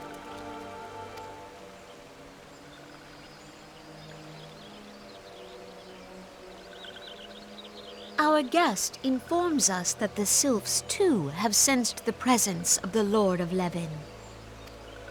Though his exact whereabouts remain unknown, we may safely assume that the primal was summoned within the heart of the Sylphlands. Unlike the other primals you have encountered, Lord Ramuh is no raging avatar of destruction. He is revered as much for his wisdom as his strength, serving as both arbiter and guardian to his children. Given that we and the Sylphs found a way to share the Twelves Wood, it is my hope that this sagely immortal will be amenable to reason, and that conflict may be avoided. Blessed as you are with the power of the echo, you are one of the few among us who may commune with a primal without fear of influence. I would ask, therefore, that you represent us in this most delicate of negotiations. The Twelves Wood has suffered enough. Upon this, we and the Sylphs, and I would venture Lord Ramuh himself, are in perfect accord. Let us not endanger our shared home by engaging in unnecessary hostilities. Dear friend, I beseech you, safeguard the peace which exists between our peoples.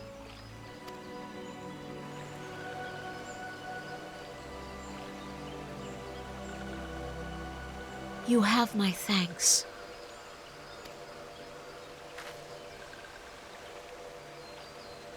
Pray make for Little Solace, then. A member of the Order of the Twin Adder awaits you there. He will advise you on how to find the Lord of Levin. An ill wind blows through the forest. Yet, it is not only the Twelves Wood that flinches at its coming. All the lands of Eorzea shiver in dread anticipation. Have care.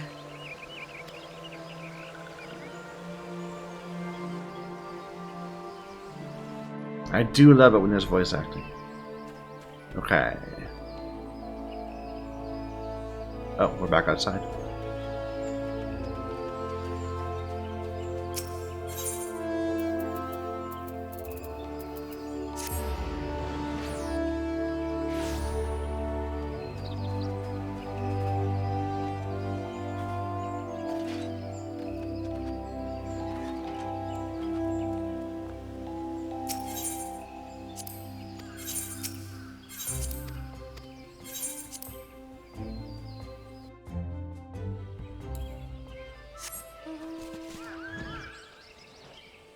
And like I've said before, I think we've spent more time in this zone than any other zone. Either this or the one western Lenosha, where Elport is. But we've spent an awful lot of time in this zone. And in southern Shroud. Near Buscarin's druthers and all that.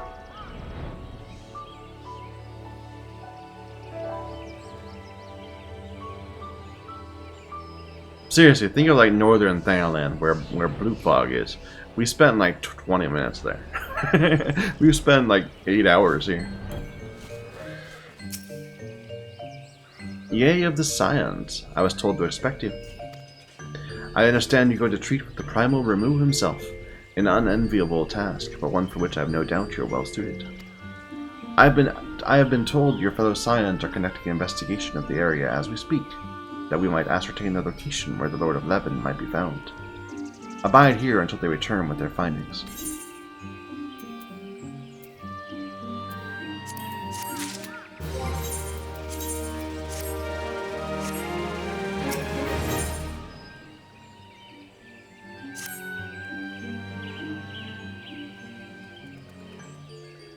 I was told a messenger would be sent as soon as your fellow Scions had finished their investigation.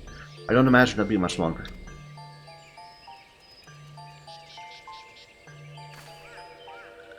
This one returns, and returns with good tidings. Wise ones have finished searching, and have wisely identified the precise location where the Touched One summoned Lord Ramuh. Your timing is impeccable, my fluttery friend. Might you be so kind as to escort this good woman to her fellow Scions? It would be this one's pleasure, Walking One. Please come with this one.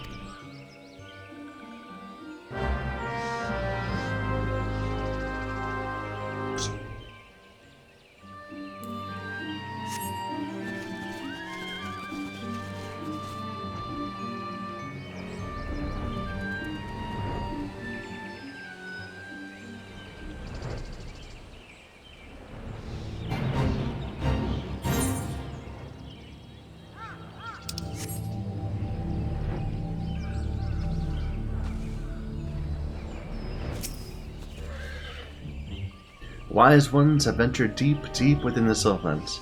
These ones must proceed carefully and keep an eye out for Touched Ones.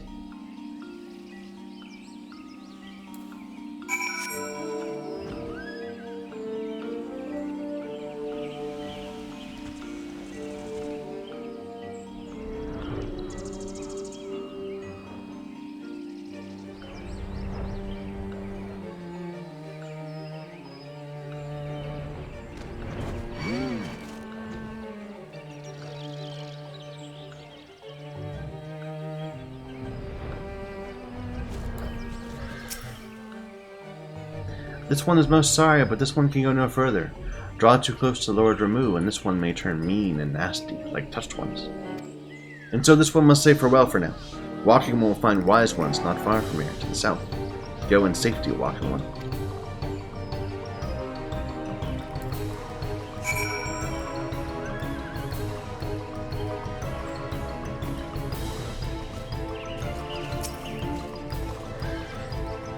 So it's actually you. I'm relieved. For a moment I thought we were dealing with another one of those confounded sylph tricksters. I swear, with them wreaking havoc with their skin-changing magics, it's a wonder I was able to finish taking my measurements.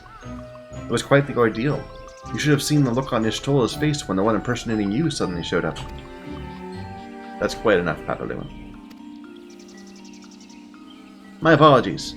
It's not like me to ramble so. At any rate, as I was saying, I have finished measuring etheric activity in the area. I am pleased to say I have reached an indisputable conclusion, to wit, that Ramuh is called forth in the vicinity of the Sylph's aetherite. Come ye, the Lord of Levin awaits.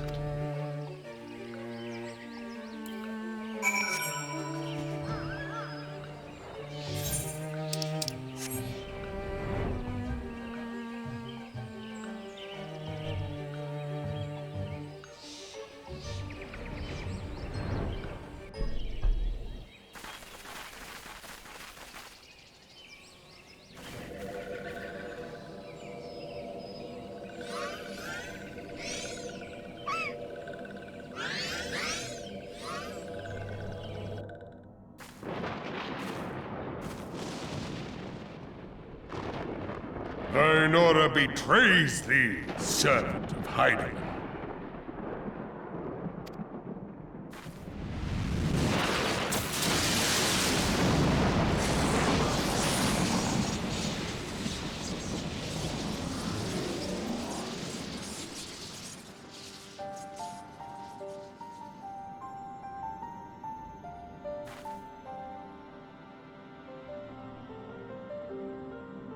Thou art the bringer of light, bane of Ifrit, Titan, Garuda, and Leviathan. I am Ramuh, guardian of the children of the forest. Thou tramplest upon sacred soil, bringer of light. By what right doth man intrude in this sanctuary of the sylphs? The Gridanians proffer peace? Their words are born of delusion, thine offer an insult.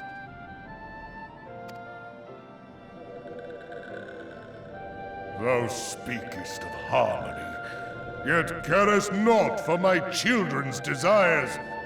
They did but wish to dwell beneath these boughs in solitude. Yet even that was too much to ask of man. Thus did they turn to me for succor. The sentence I pronounce upon thy kind is just. Redanian or Garlean, it matters not. The good intent of one excuseth not the misdeeds of the other.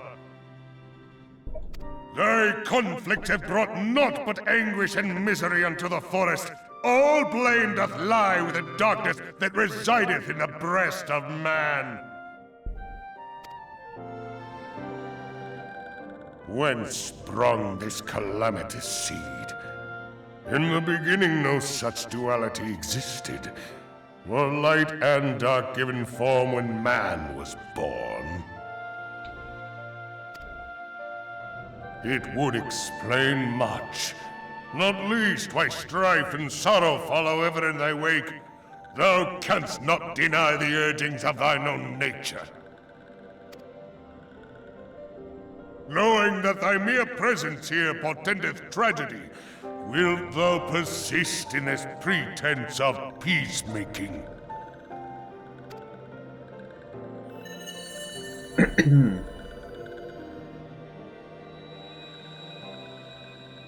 Thou bearest the crystal which I bestowed upon my wayward charges.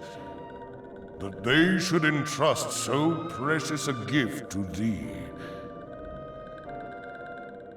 Thou standest apart from thy kin. Thou art the bringer of light, aye. But there is something more in thee. Very well.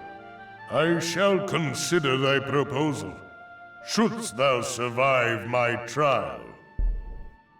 If thou wouldst champion the cause of harmony, I must have proof that thou art fit to play the role. Wither mine ire, and prove to me thereby that thou hast strength enough to stay the darkness which threateneth to consume thee. Yet if thou shouldst be found wanting, know that all men shall perish in the storm of my judgment.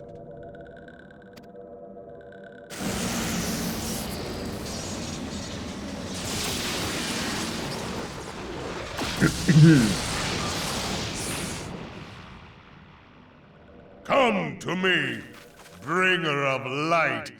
I shall await thee on the field of battle.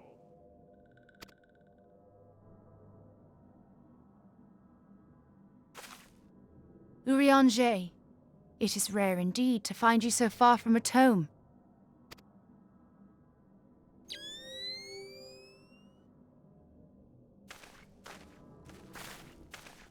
The Lord of Levin himself. Never till this day had I looked upon his visage, save in painted renderings made faint by time. Ever shall this scene remain etched in my mind's eye. Beg pardon, my lady.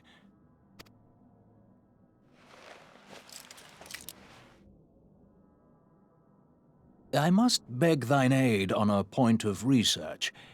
If thou art resolved to face Lord Ramuh, I would ask thy leave to observe the event.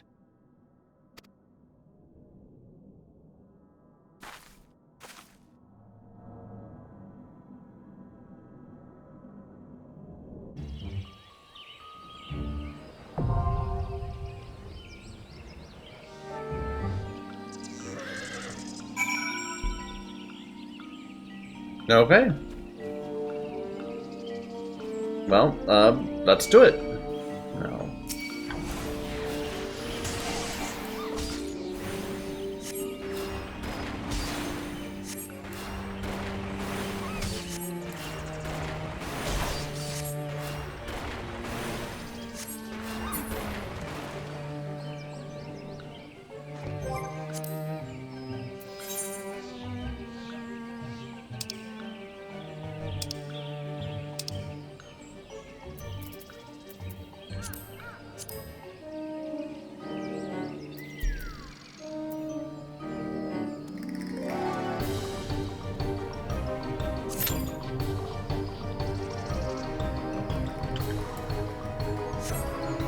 This one actually isn't just an insta-queue. That's fine. There'll be a double party. So 2 healers, 2 tanks.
I love this music.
I want that orchestration roll. That was great.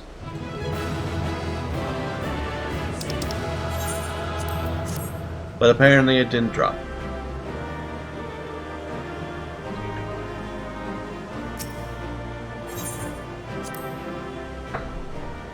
But yeah, I really liked that music. That was great. It's so different from, you know... I have taken thy measure, bringer of light.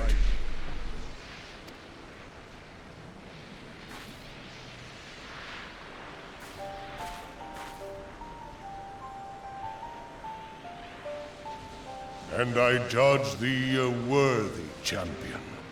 The task of excising the sin that hath taken root in man's heart is thine. Shrink not from employing thy strength in service to the forest and the wider realm beyond. Like hungering shadows do the enemies of harmony gather, and meekness will but feed them. If man is to be delivered from the dark, it shall be by thy guiding light alone. Stray not from the path, for if thou dost, thy people shall be truly lost.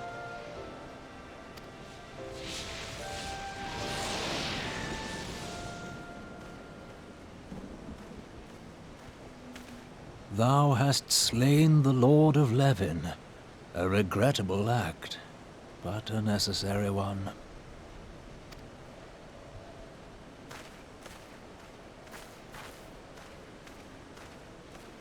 In witnessing thy struggle, a truth hath been revealed unto me. If I mistake not, it may yet prove a chink in the eternal armor of the Assyrians. But let us conclude our present business. I shall expound upon my findings at the Rising Stones anon.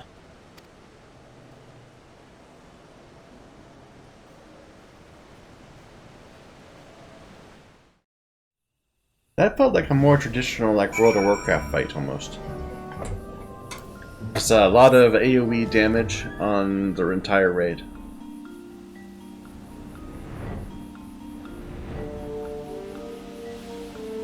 I liked it. It was a good fight. Great music.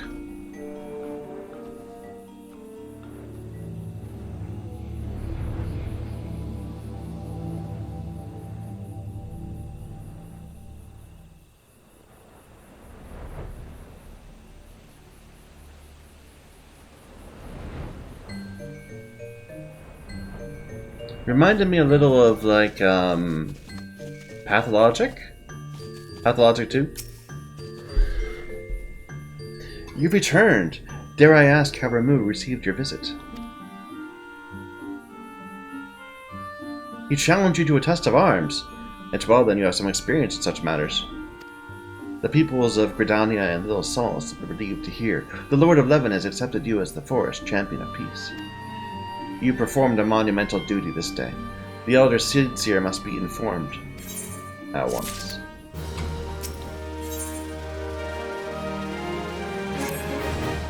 The Elder Seer will wish to hear of your experiences firsthand. Return to Gridania and make for the Lotus Stand.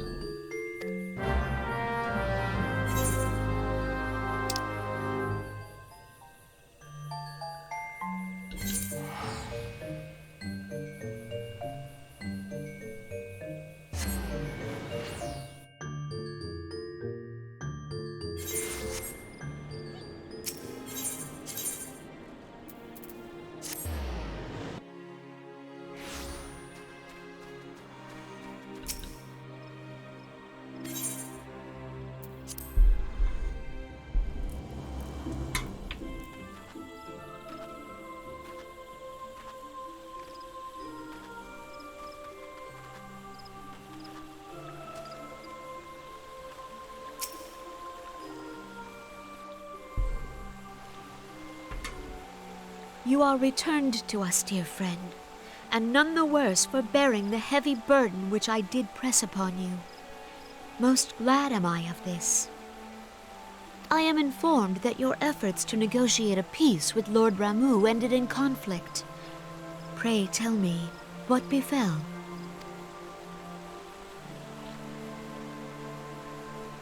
Ramuh made trial of you? I fear there is truth to his claim. It is the darkness within us that attracts the darkness without.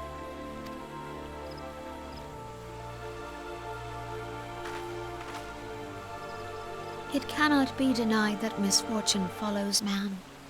For evidence, one need only look to the conflict brewing in Cartano, or to the rising flood of refugees. Our shared struggle against the Empire should have served to seal our union. Yet the ties which bind the Alliance strain under the weight of gross self-interest.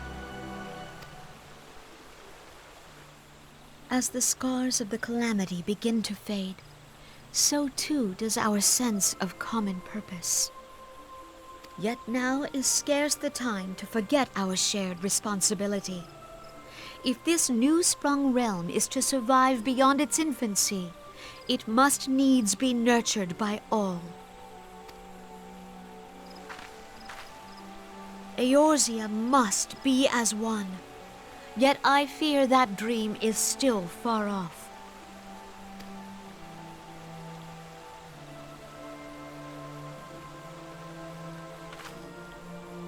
On behalf of the people of Gridania and the elementals both, I thank you for all that you and your fellow scions have done. Full oft have I been compelled to look to you for aid of late, and offered all too little in return. As leader of this nation, I shall endeavor to prove a more worthy ally to your cause henceforth.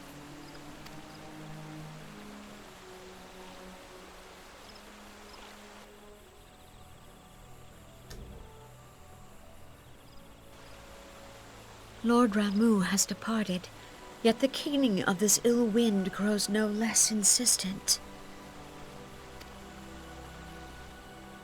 Voices of the forest, pray speak and I shall listen.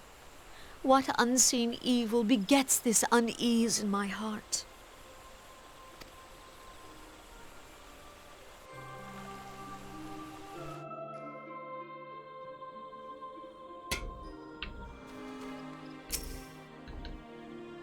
Thus ends another daunting mission, eh? I'd hoped Lord Ramuh could be persuaded with words alone, but nonetheless I can only admire the adroitness with which he responded to the primal's sudden challenge. It seems Urianger too was pleased with the outcome. What say you, Ye? Shall we gather back to the Rising Stones?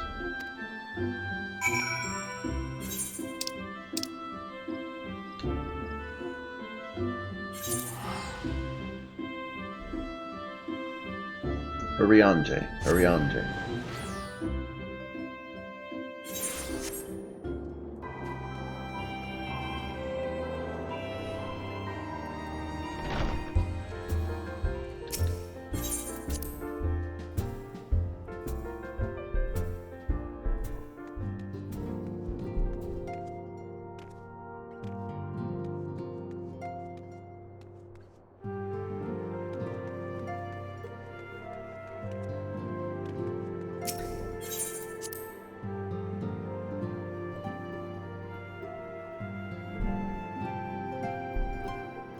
Oh, where's everyone else? I thought they were in here because they're not outside. Welcome back, Ye. Word of your momentous encounter with Lord Ramuh precedes you. I'd fain share news of mine own, but Urianger's discoveries must take precedence. Upon witnessing your defeat of the Lord of Levin, our learned companion was struck with a profound insight regarding the nature of the Ascian's immortality. Let us assemble and discuss his observations together.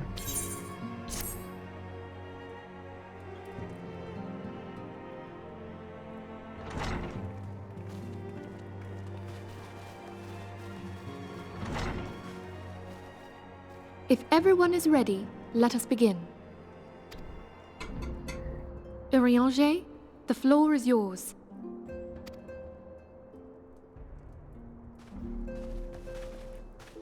As all here assembled now know, in its final hours as our Order's headquarters, the waking sands did play host to a most unexpected visitor. I speak of the Ascian clad in white, Elidibus.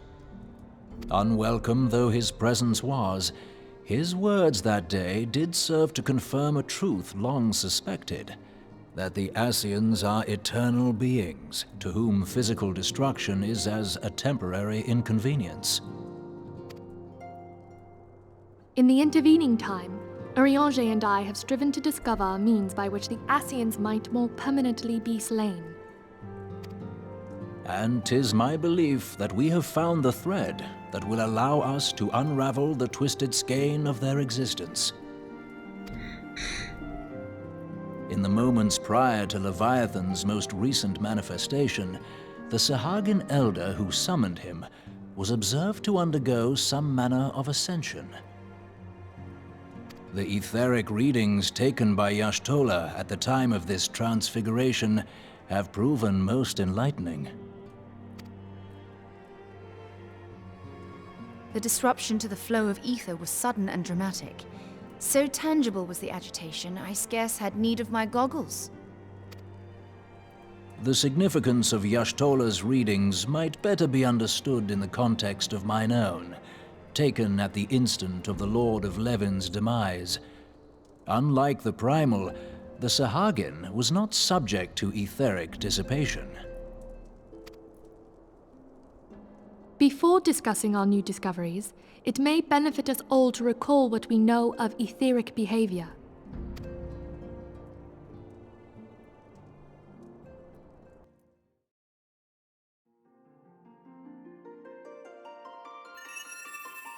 Let us begin at what some might call the end.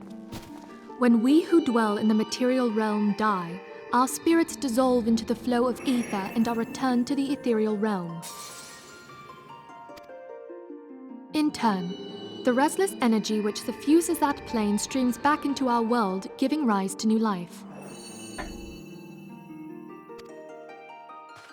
'Tis as the heavens did decree, the way of all mortal souls. Twixt this world and the next do the ethereal currents swirl, bearing the very essence of life. Thus doth the cycle of birth, death, and rebirth continue unabated.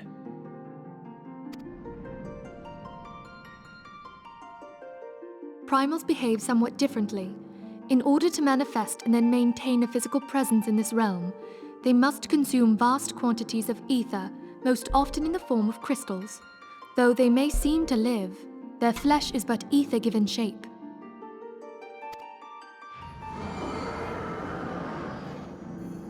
Thus, a defeated primal leaves behind no broken corpse. Rather, the essence of its form seeps back into the land whence it came, and the energy of its shattered spirit is called back to the ethereal realm. And there it waiteth, till next the prayers of the faithful do draw it forth from the sea of ether, to take their offering of crystals and make for itself a new body.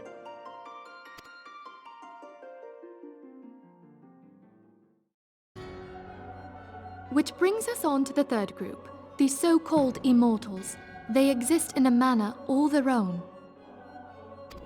Quite. Even as the Sahagin elder fell to the Admiral's musket shot, I witnessed the release of an ethereal cloud, which immediately took possession of a nearby minion. A soul that dissipateth not upon the death of the flesh. The secret of life everlasting, and in the claws of a Sahagin no less. But I wonder, what would happen to one of these obstinate spirits should there be no suitable host for it to claim? If mortal death entails a return to the ethereal realm, it seems doubtful that the soul of an immortal would venture there. Nay, it merely withdraweth a distance, unto the shore of the ethereal sea, perchance, but no further. Yes, it exists in neither this realm nor the next, abiding instead in the space that lies between them. The Ascians took control of Thancred by means of a crystal of darkness, an artifact which, if our theories are correct, serves as a gateway to the place I have just described. I was hoping people had forgotten about that. I am sorry, my friend. For a mercy, the weary road of our research hath brought us unto an answer. The Sahagin ascended to an immortal state, but he did not possess a crystal of darkness through which to flee this realm. Thus was he consumed by Leviathan. If we could entrap the spirits of defeated Ascians in like manner, and thereby deny them resurrection...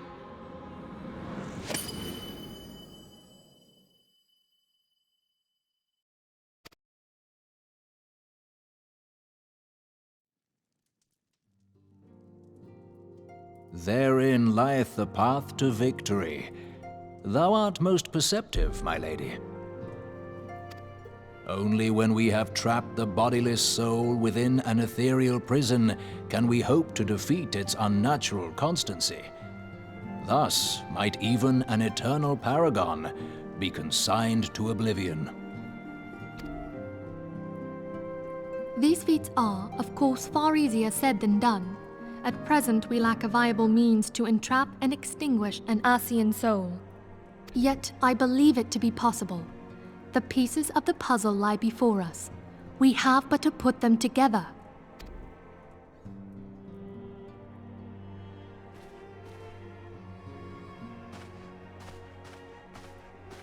I will depart at once to convene with the sages of Sharlayan. Together shall we divine the steps by which our goals may be achieved. I have the utmost faith in you, Archon.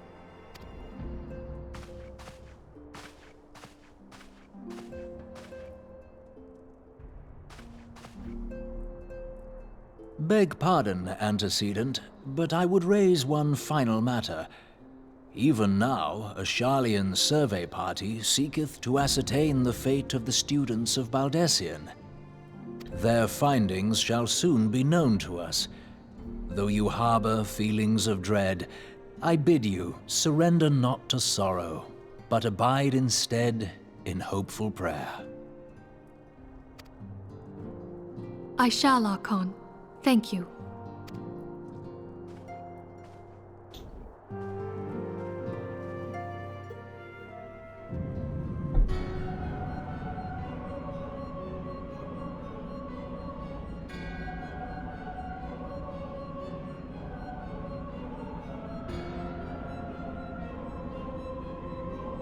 The Lord of Levin has returned to the ether, as was Leviathan before him. Ramuh's acquiescence was most intriguing. Inferno, Vortex, Crag, Whirl, and Levin all have now been humbled by the Bringer of Light. The limitless potential of man, Heidelin's servant, grows mightier by the day.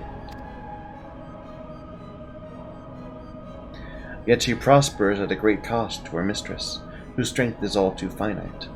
7 times have the masses survived the rejoining, but their souls are grown weak and wan. Even as it enervates, the ardor empowers our master. All that remains is to nurture the strength of the gifted, to forge the final key. And that is the task to which we bend our every effort.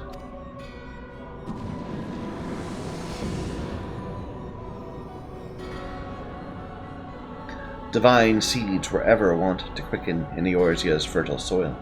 We need only lead men to the field, and by their eager hands shall a new deity arise. That which was shattered shall be made anew, and the one true God shall come again.